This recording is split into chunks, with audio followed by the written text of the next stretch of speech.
오늘 본문을 통해서 우리에게 들려주는 이 절규만큼 원색적인 그러한 몇 마디 소리가 또 있을까? 인간 내면의 실상을 이처럼 여과 없이 드러낸 말씀이 또 있을까 하는 생각을 해봅니다. 그것은 단순한 감정의 토로가 아니었지요. 하나님의 은혜로 자신의 내면을 볼 수 있게 된 것입니다. 참 하나님의 은혜라고 하는 것이 놀랍고 기이해서 우리 장기조차 볼 수 없는 우리 눈이지만 하나님께서 우리의 영적인 눈을 열어주심으로 우리의 내면의 실상을 보게 된 것입니다. 그러나 안타깝게도 그 내면이 아름다운 모습은 아니었지요. 자, 로마서 7장 18절로 19절 우리 한번 말씀을 같이 보실까요? 같이 읽습니다. 시작. 내 속 곧 내 육신에 선한 것이 거하지 아니하는 줄을 아노니 원함은 내게 있으나 선을 행하는 것은 없노라. 내가 원하는 바 선은 행하지 아니하고 도리어 원하지 아니하는 바 악을 행하는도다. 자신의 내면의 실상이었습니다. 정말 괴로운 것은 원하는 것은 행하지를 아니하고 원하지 않는 그것을 행하는 자신을 보면서 그야말로 절망할 수밖에 없었던 것이지요. 자, 한번 들어보실까요? 이 절규의 소리를. 자, 로마서 7장 24절 한번 같이 그 느낌을 가지고 읽어보겠습니다. 같이 읽습니다. 시작. 오라 나는 곤고한 사람이로다. 이 사망의 몸에서 누가 나를 건져내랴. 그렇습니다. 예수 믿고 구원 받았음에도 불구하고 우리 내면 안에서는 이와 같은 전쟁이 계속되고 있음을 볼 수가 있습니다. 참 묘한 것은 이전에는 내가 죄인이라고 하면 반발심이 생겨 내가 무슨 죄인이냐고 반항심이 일어났던 우리들이 은혜를 받고 나면 나의 죄가 살아나고 나의 죄가 보이기 시작하지요. 자, 로마서 7장 13절 말씀을 지난주 마지막 말씀이었는데 같이 한번 읽어보겠습니다. 시작. 그런즉 선한 것이 내게 사망이 되었느냐? 그럴 수 없느니라. 오직 죄가 드러나기 위하여 선한 그것으로 말미암아 나를 죽게 만들었으니 이는 계명으로 말미암아 죄로 심히 죄되게 하려 함이라. 그렇습니다. 율법은 이처럼 우리의 죄를 깨닫게 합니다. 켈빈은 이것을 율법의 경책 기능이라고 그렇게 들려주지요. 그래서 말씀드렸던 것처럼 이전에는 내가 어때서 심지어 나만큼만 살라고 해 그랬던 우리들이지요.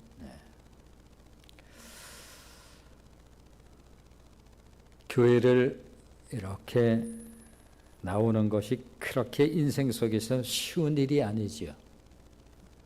정말 우리가 무수한 곳을 찾아가기도 하고 또 그러한 곳에서 이렇게 저렇게 또 방문을 하면서 살기도 합니다만 우리가 인생 여정 속에서 가장 쉽게 들어오기가 간단치 않은 것이 바로 이 예배당이죠.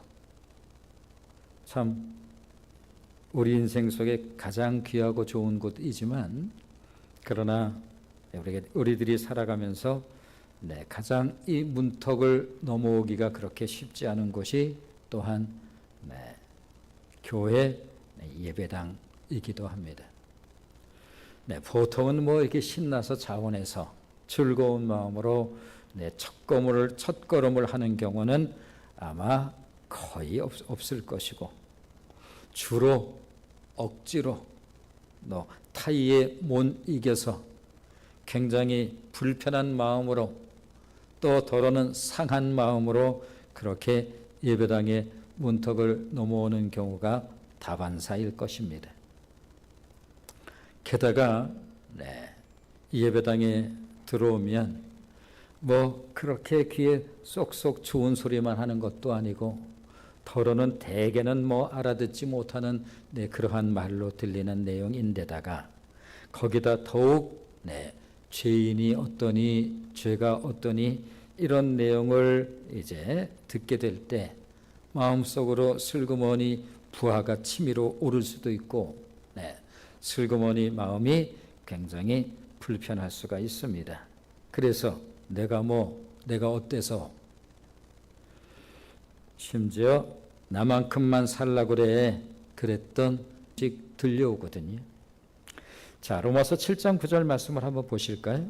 로마서 7장 9절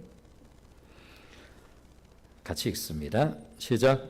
전에 율법을 깨닫지 못하실 때에는 봤냐고.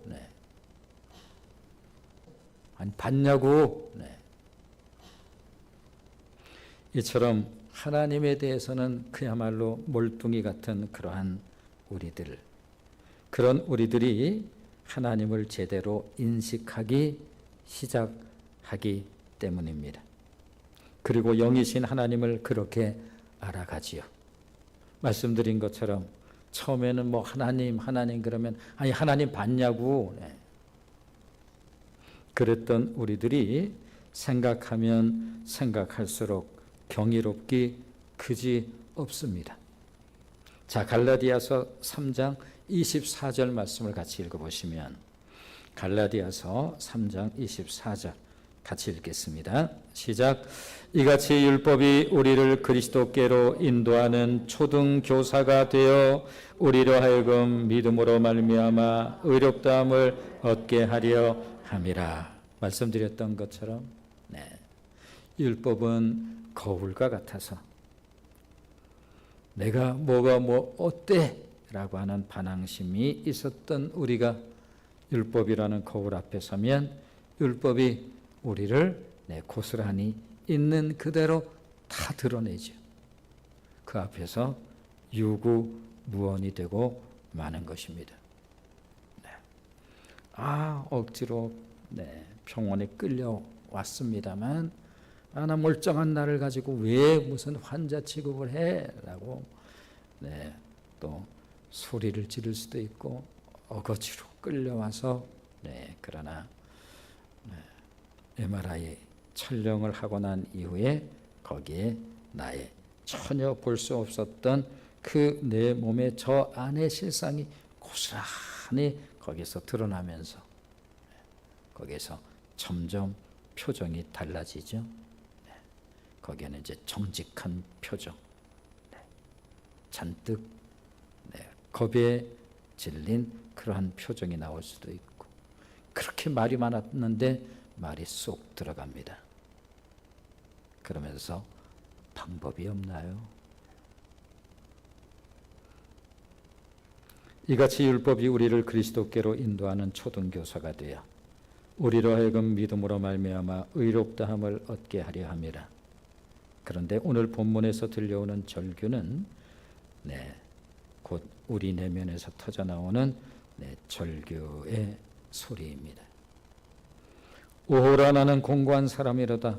이 사망의 몸에서 누가 나를 건져내랴.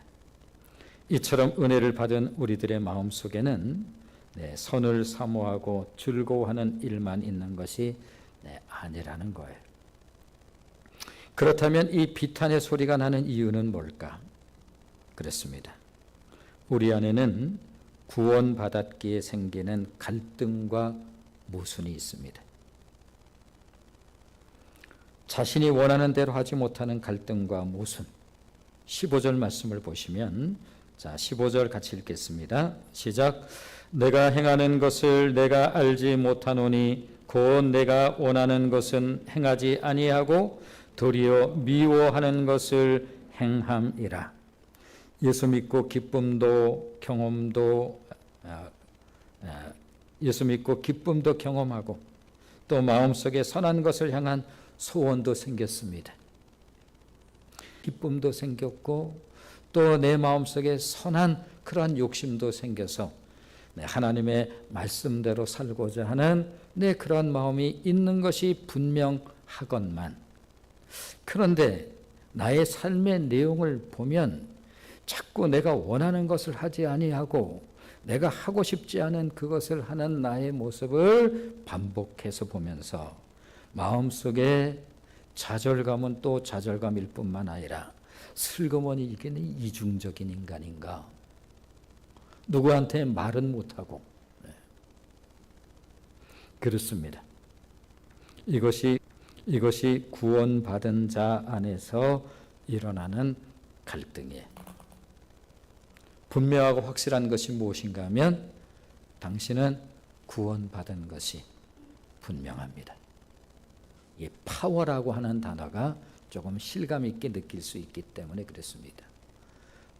앞에서 우리가 누누이 살펴본 것처럼 죄라고 하는 것은 그냥 어떤 추상적인 어떤 그런 것이 아니라 죄는 죄의 권세라고 불리우는 강력한 힘이에요. 오늘 조금 전에 육신, 즉 우리의 부패한 속성이 우리 안에 있는데 이것을 바울은 죄의 법이라고 그래요. 따라서 내 안에 새로 들어온 하나님의 법과 죄의 법이 갈등을 일으키고 있는 것입니다.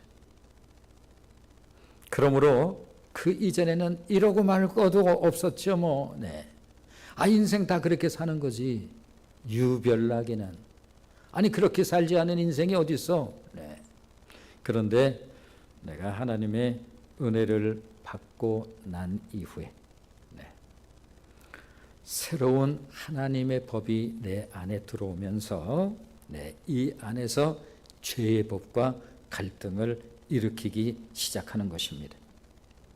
이처럼 우리 안에서 일어나는 처절한 내면의 싸움을 바울은 갈라디아서를 통해서 우리에게 이렇게 들려주지요.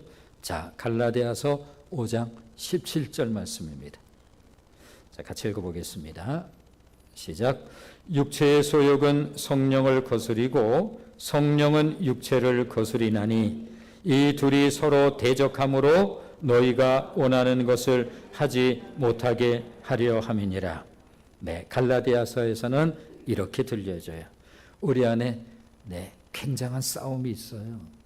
그것은 하나는 육체의 소욕, 소위 영어로 desire라고 하는데 이게 엄청난 힘을 가지고 있어요. 한마디로 표현하면 못 이겨요.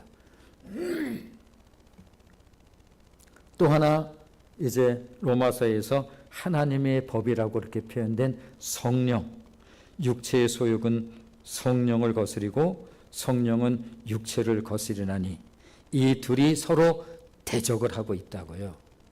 우리 안에서. 그러므로 그렇게 함으로 너희가 원하는 것을 하지 못하게 하려 함이니라. 육체의 소욕과 성령의 싸움, 그렇습니다. 그리스도인들에겐 이처럼 세상 사람들에게는 없는 거룩한 갈등이 있어요. 따라서 육체의 소욕은 끊임없이 우리가 원하는 것을 하지 못하도록 방해를 한다는 거예요. 굉장히 강해요.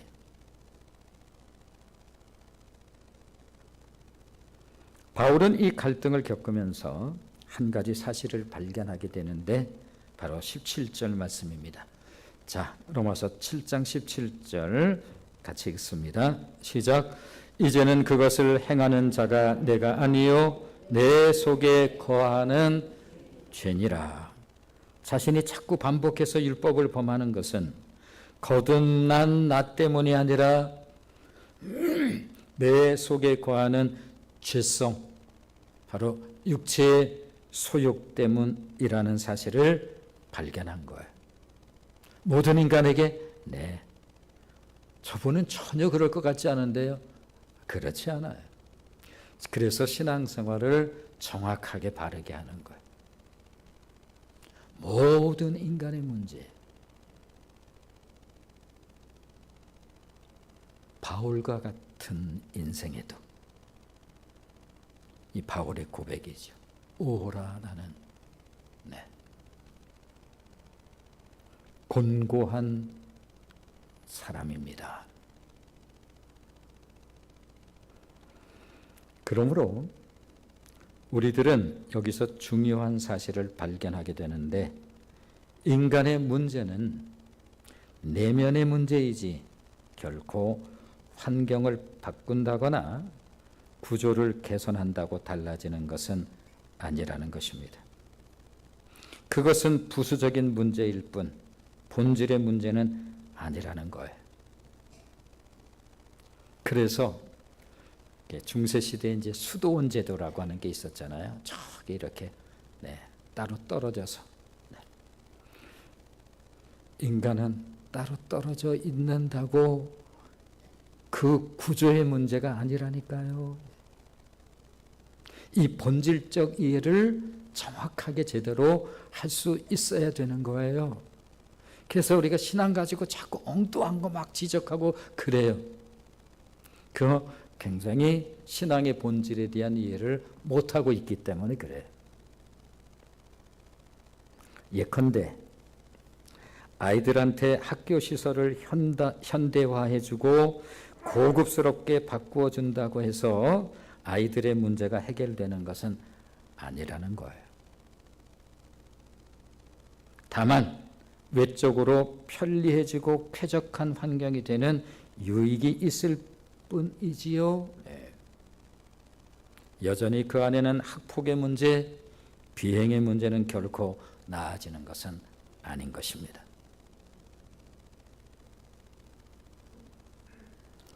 교회가 화려하고 그러한 외형을 가지고 있으면 그 안에 좋은 신앙이 만들어지나요? 그리고 그 안에서 좋은 신앙생활을 할 수 있게 될까요? 그렇지 않지요. 역사가 그것을 우리에게 들려주고 있습니다. 가끔 이제 다른 예배 시간을 통해서 터키에 있는 대림구유나 그리고 로마에 있는 카타콤 이야기를 가끔 해요.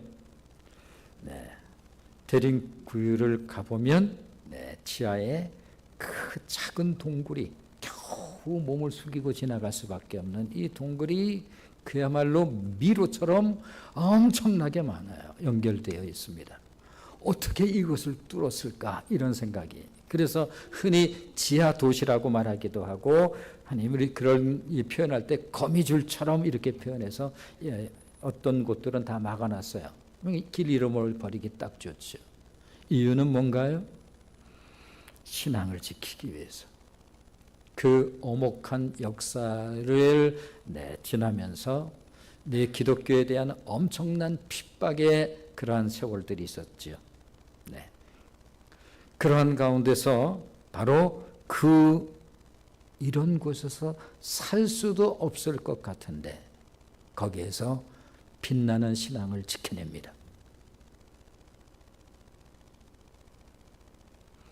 카타콤에 관한 얘기도 하죠. 로마에 가면 지하 무덤인 카타콤이 있는데 그 엄혹한 세월, 엄청난 핍박을 받아가는 그러한 시절에 바로 잊기도 어려운 그곳에서 신앙을 지켜내는 빛나는 그와 같은 신앙의 역사를 기독교는 가지고 있죠. 말씀드린 것처럼 인간의 문제는 내면의 문제이지 환경과 구조의 문제는 아니에요. 그러니 한 지붕 아래 전혀 다른 두 존재가 함께 동거하고 있다고 한다면 그 괴로움을 뭐라고 말할 수 있을까? 자, 25절 하반절 말씀을 한번 보시면 25절 하반절 그런즉부터 한번 읽어보겠습니다. 자, 그런즉 읽어보겠습니다. 시작. 그런즉 내 자신이 마음으로는 하나님의 법을, 육신으로는 죄의 법을 섬기노라. 마음으로는 하나님의 법을 섬기고, 그런데 육신으로는 죄의 법을 섬기고 있으니 어찌 갈등이 없으리요? 하나는 중생받은 새 사람인 우리 자신과 또 다른 하나는 옛사람의 흔적을 가지고 있는 육신, 전혀 다른 두 성향. 그러니 이 갈등과 이 모순을 뭐라고 말할 수 있겠습니까? 바울은 지금 자기 안에서 일어나고 있는 처절한 그 처절함을 지금 보고 있는 거예요. 하나님의 은혜라고 하는 것이 정말 기이하고 놀랍죠. 처음에 정말 교회 그 예배당 그 문턱 넘는 게 그렇게 쉽지가 않지요. 우리가 세상에 지천으로 가는 곳들이 학교로부터 시작해서 많건만은 유독 이 문턱을 넘어오는 것이 그리 쉬워 보이질 않아요. 말씀드렸던 것처럼 대부분 끌려오죠. 어떤 등살에. 그러니 좋은 마음으로 이 문턱을 들어서기보다는 불편하고 상한 마음으로 들어오기 십상입니다. 무슨 하나님의 말씀이 들릴까요?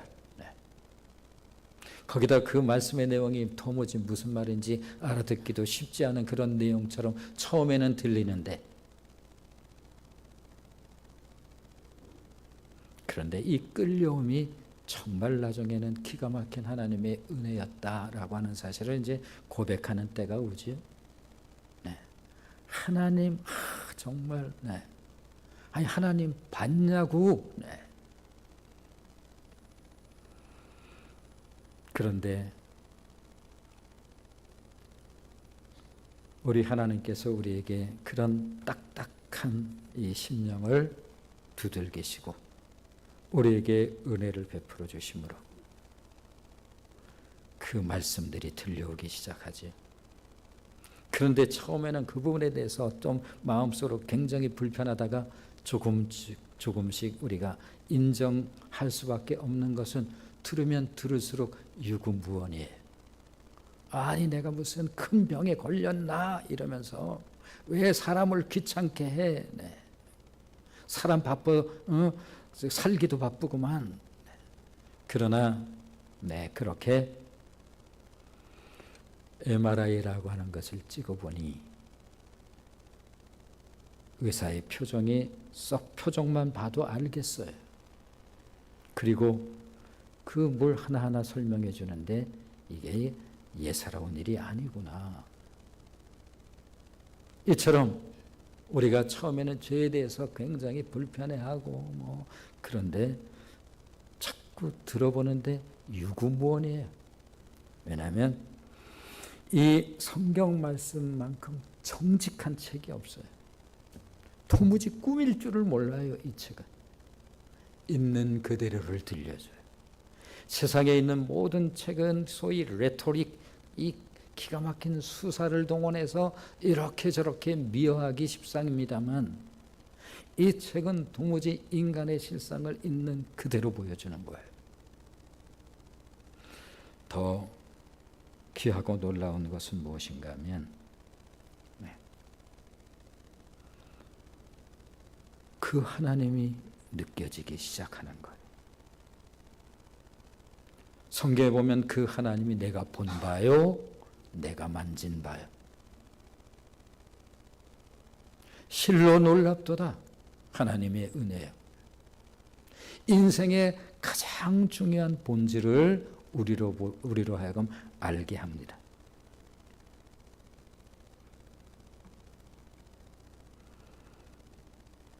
바울은 지금 자기 안에서 일어나고 있는 이 처절함을 보고 있는 거예요. 이것을 우리에게 보여주는 거죠. 이것이 우리가 함께 느껴지고 우리도 함께 깨달아집니다. 자, 23절 말씀 같이 한번 읽어보겠습니다. 시작. 내 지체 속에서 한 다른 법이 내 마음의 법과 싸워 내 지체 속에 있는 죄의 법으로 나를 사로잡는 것을 보는도다. 그렇습니다. 우리의 몸에는 죄를 짓고 싶어하는 소욕이 있답니다. 세상이 굉장히 어떤 무슨 또 현학적인 것 같고 그렇습니다만, 우리가 인생을 살아가는 우리의 실체의 모습들은 다 이런 거예요. 무슨 법정에서 그것을 주는 것을 받습니까? 못 받습니까? 받았습니까? 안 받았습니까? 다 그런 내용에 관한 이야기들이에요. 뭘까? 그랬습니다. 우리 몸에는 죄를 짓고 싶어하는 소욕이 있습니다. 바울은 이것을 내 지체 속에 있는 한 다른 법이라고 합니다. 동시에 우리 마음에는 하나님의 말씀대로 순종하고 율법을 즐거워하고자 하는 소욕이 있지요. 이것을 바울은 내 마음의 법이라고 말합니다. 그런데 문제는 번번이 내 몸에 있는 죄의 소욕이 이깁니다.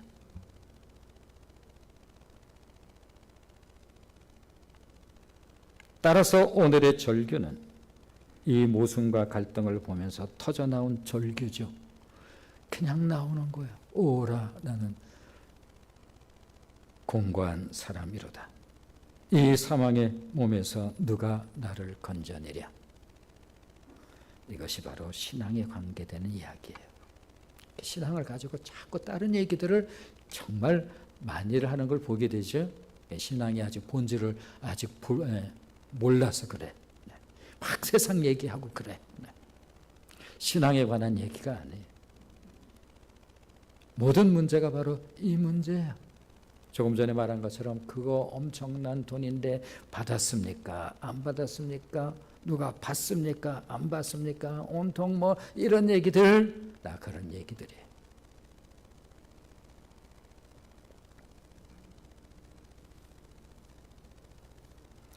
그렇다면 어떻게 해야 할까? 바울은 여기서 중요한 결론에 이르게 됩니다. 자, 18절 말씀을 보시면 18절 같이 읽겠습니다. 시작. 내 속 곧 내 육신에 선한 것이 거하지 아니하는 줄을 아노니 원함은 내게 있으나 선을 행하는 것은 없노라. 바울의 결론이 무엇인가 하면 하나님의 선을 행할 수 있는 능력이 자기 속에 없다는 사실을 발견한 거예요.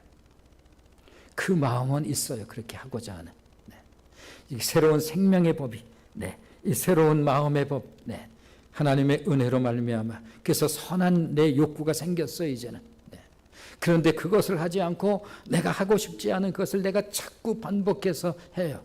조금 전에 말씀드린 것처럼 문제가 무엇인가 하면 번번이 내 죄의 소욕이 이긴다는 거예요. 그래서 여기서 터져 나와요. 더러는 내가 이중적인가? 이런 생각도 들고 좌절감도 생기고 오라, 나는 공고한 자로다. 오히려 막 자꾸 자존심이 상하는 것 같기도 하고.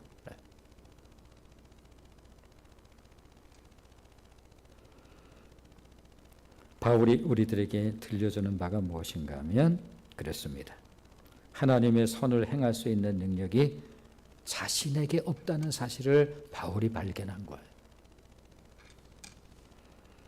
그렇습니다. 구원의 문제가 우리의 행함으로는 불가능했던 것처럼 너희가 그 은혜를 인하여 믿음으로 말미암아 구원을 얻었나니 이것이 너희에게서 난 것이 아니요 하나님의 선물이라. 행위로부터 나온 것이 아니니, 우리로부터 나온 것이 아니니, 우리의 구원은 우리의 행위로부터 나온 것이 아니니 그것은 누구든지 자랑하지 못하게 하려 함이라. 그러므로 구원의 문제가 우리의 행함으로는 불가능했던 것처럼 구원 이후의 삶 역시 우리의 힘으로는 불가능한 거예요. 왜냐하면 우리는 그 능력이 없어요. 그렇게 살고는 싶은데 살 수 있는 능력이 없다는 사실을 발견해요. 이게 뭐지? 바울이 깨달은 것처럼 하나님의 선을 행할 수 있는 능력이 우리 안에 없기 때문에 그렇습니다. 그렇습니다. 이 말은 우리들은 철저하게 하나님 의존적 존재라는 거예요. 다르게 표현하면 성령 의존적 존재라고 하는 사실을 우리들이 놓치면 안 된다라고 하는 거예요. 구원이 전부가 아니잖아요. 구원 이후. 예수 믿고 구원 얻는 게 전부는 아니잖아요. 구원 이후의 삶. 문제는 무엇인가 하면, 그런데 구원 이후의 삶, 내가 선한 삶을 살고 싶은 내 마음에 그 선한 욕망이 있건만 그렇게 살 수 있는 능력이 나에게 없다는 사실을 우리가 분명히 알아야 된다는 거예요. 그럼 그게 뭡니까? 출애굽기 17장 이야기입니다. 홍해를 건너서 홍해를 마른 땅처럼 건너서 오직 하나님의 은혜로 애굽의 노예로 살았던 그들이 하나님의 백성이 됐어요. 하나님이 이렇게 들려주잖아요. 너는 나의 소유야. 나의 거룩한 백성이야. 그런데 그런 이스라엘 백성에게 대적이 있다는 사실을 성경은 보여줘요. 대적이 있다. 그 대적이 누군가 하면 바로 아말렉이라고 하는 족속이에요. 그 아말렉 족속이 누군가? 아말렉 족속이 이 하나님의 백성에게는 대적이 있어요. 그 대적이 무엇인가 하면 아말렉이라고 하는 족속이에요. 그 아말렉 족속은 어떤 존재죠? 바로 에서의 후손들이에요. 에서는 누군가요? 잘 아는 것처럼 영적 의식이 1도 없었던 쌍둥이 형제지만 야곱의 형제인데 형 에서에게는 영적 의식이 없어요. 그저 먹고 사는 이런 의식밖에 없는 거죠. 그래서 근데 야곱은 형이 가지고 있는 그 장자권을 어떻게든지 자기가 갖고 가지려고 애를 써요. 에서가 너 가져라, 너 가져. 팥죽 가지고 와. 그 대신 장자권이 밥 먹여주냐? 아말렉은 바로 이 에서의 후손이에요. 다시 말하면 육의 화신이에요. 조금 전에 얘기했던 그 육의 화신. 굉장히 강력하죠. 이때 이스라엘이 아말렉을 대항하는 방법이 무엇이었을까? 성경은 이렇게 들려주죠. 모세의 손이 올라가면 이스라엘이 이기고 모세의 손이 내려가면 아말렉이 이기고, 이게 영적 원리라는 말씀을 제가 가끔 그렇게 표현하죠. 이것은 이랬다 저랬다 그런 적이 단 한 번도 없어요. 그래서 신앙은 매우 중요한 원리적 의미를 가지고 있어요. 인생의 깊이를 생각해 보면 생각해 볼수록 모든 것은 이렇습니다. 모세의 손이 올라가야만 되는 거예요. 아말렉을 이기기 위해서. 그런데 이제 인간 모세가 이 손이 보통 간단치 않지 않습니까? 그래서 아론과 훌이 양쪽을 붙들어서 내려가지 않도록 모세의 손을 올리는 것, 즉 기도. 다시 말해서 이 육체의 소욕은 우리의 힘으로는 이길 수 없는 것입니다. 그러기에 이 싸움을 성경은 하나님께서 싸우시는 싸움이라고 우리에게 들려줘요. 이 싸움은 이스라엘이 싸우는 싸움인데 이 싸움은 하나님이 아말렉과 대항해서 싸우는 싸움이라고 들려주고 있는 거예요. 자, 출애굽기 17장 16절 말씀을 보시면 출애굽기 17장 16절입니다. 같이 읽어보겠습니다.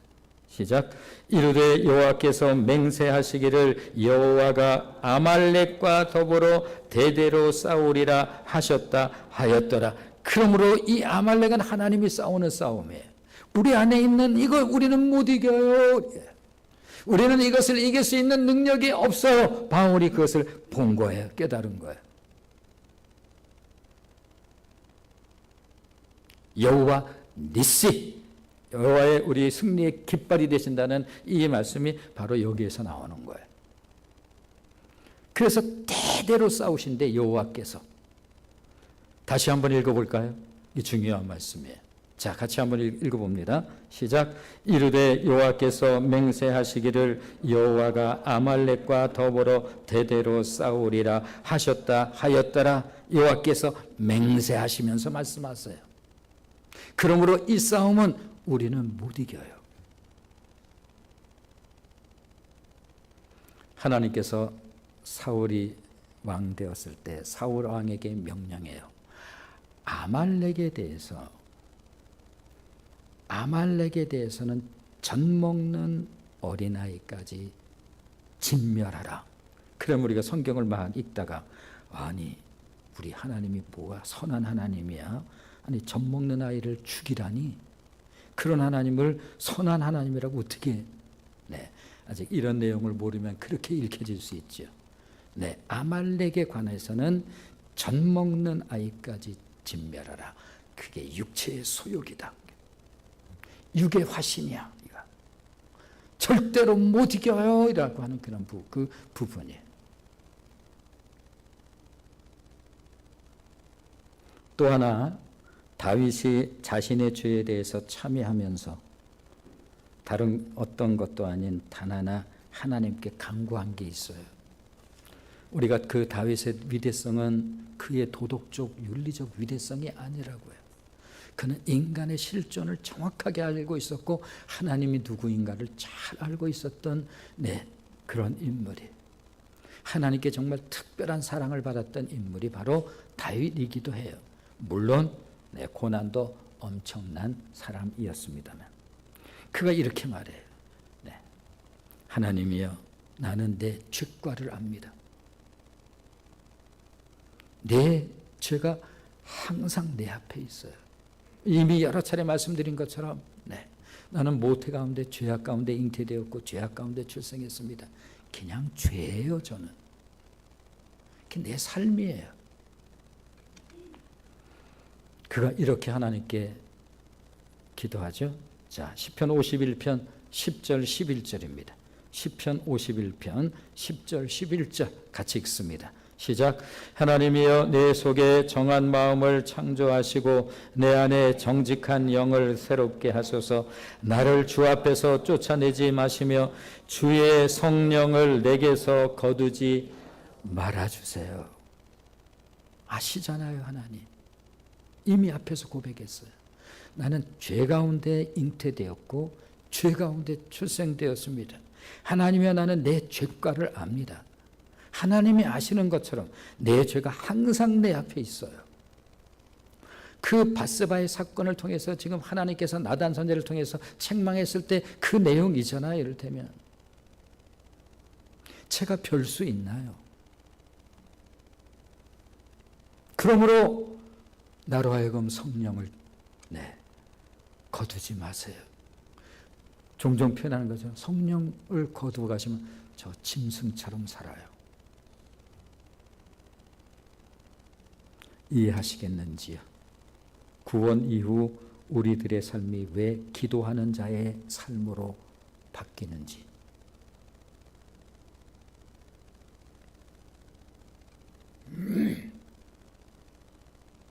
성령 의존적 존재. 우리 힘으로는 못 이겨요. 성령께서 내 마음 밝히 비춰주시니 인도하심 따라서 주만 의지합니다. 세월 지나갈수록 의지할 것뿐일세. 못 이겨요. 우리의 힘으로 안 돼요. 결심으로 소용없어요. 신앙의 얘기들이 아닌 거예요. 그래서 그런 거는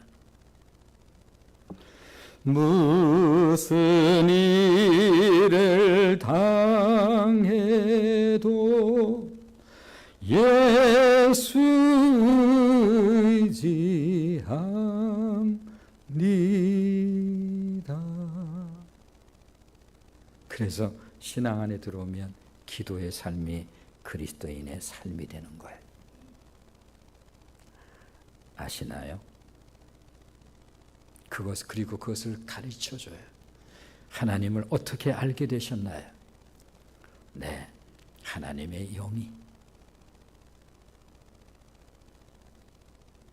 그분의 호흡을 느끼고 그분의 숨결을 느끼고 그분의 임재를 알게 되는 거죠. 뭐가 있어서요? 영적 지각과 영적 감각이 있기 때문에 그렇답니다. 갈라디아서 5장 16절 말씀을 이제 읽으면서 이제 마치도록 하겠습니다. 자, 갈라디아서 5장 16절 같이 읽습니다. 시작. 내가 이르노니 너희는 성령을 쫓아 행하라. 그리하면 육체의 욕심을 이루지 아니하리라. 그러므로 이것을 오늘의 말씀을 준비하면서 오호라, 그 탄식의 소리는 바꾸면 그거는 은혜의 소리죠. 오호라의 탄식은 결코 좌절과 절망의 탄식이 아니라 우리들이 영적인 나태에 빠져갈 때, 우리가 영적으로 게으러갈 때, 괜히 심드렁해져 가고 신앙생활하는 게 그냥 즐겁지만은 않구나, 그런 마음이 슬금슬금 들 때, 왜? 우리에게는 대적이 있다니까요. 그런 마음을 쓱 건드리는. 그리고 뭔가 되어져가는 일도 잘 되는 것 같지도 않고, 신앙이 무슨 소용이야, 이런 생각이 들 때, 신앙은 그런 수준의 것이 아니랍니다.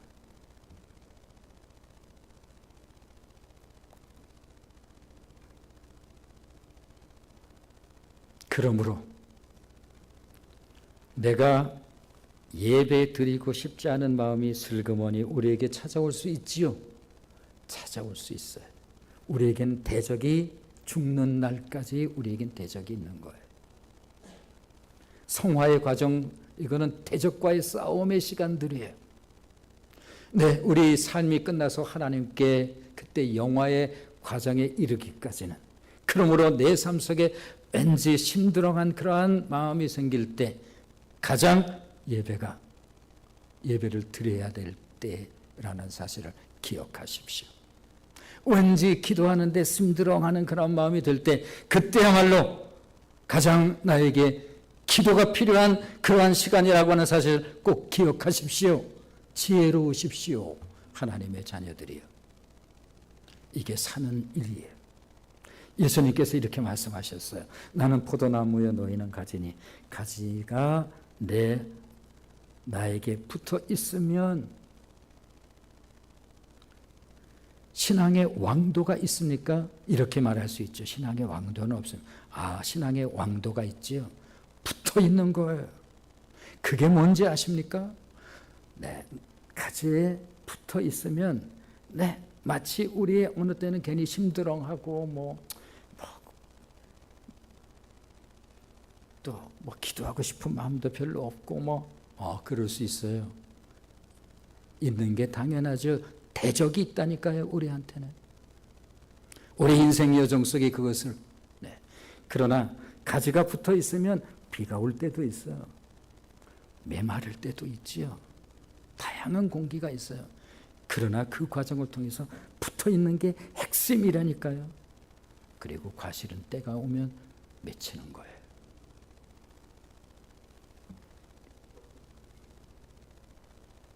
그러므로 우리들이 영적인 나태에 빠질 때 끊임없이 우리를 다시 일깨우는 은혜의 버튼이죠.